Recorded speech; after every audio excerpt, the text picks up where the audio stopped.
Generally, the right venue to warn that we face the biggest threat of Armageddon in 60 years wouldn't seem to be a political fundraiser.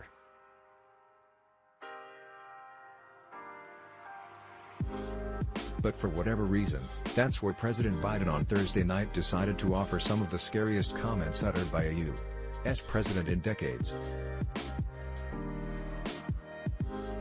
Speaking at a Democratic Senatorial Campaign Committee event, Biden said that for the first time since the Cuban Missile Crisis, we have a direct threat of the use of the nuclear weapon if in fact things continue down the path they are going.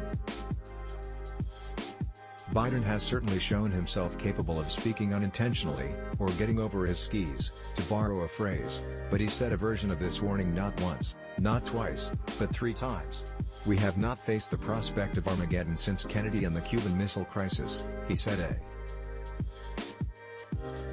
He's not joking when he talks about potential use of tactical nuclear weapons or biological or chemical weapons because his military is, you might say, significantly underperforming. It's valid to ask where these comments are coming from. Certainly, the nuclear saber-rattling from Putin is on a level not seen in many years, if ever, with Russia threatening to use tactical nuclear weapons. Putin also is in a position he's never been in, with the war in Ukraine going poorly and threatening to embarrass him in his country. Biden is serving notice that we shouldn't treat this as a bluff.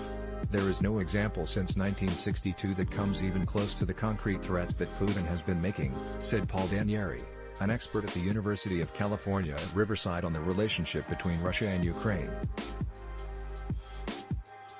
Similarly, the EU has never voiced anything like the current level of concern that a nuclear weapon might be used. But why roll out this kind of talk at a political fundraiser? At the very least, that would risk playing into the idea that this is somehow about politics. Exactly how, it's not really clear, rather than a serious warning to the American people.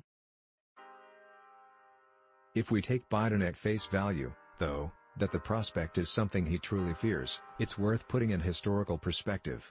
The Cuban Missile Crisis was indeed the most serious threat of open nuclear war during the Cold War.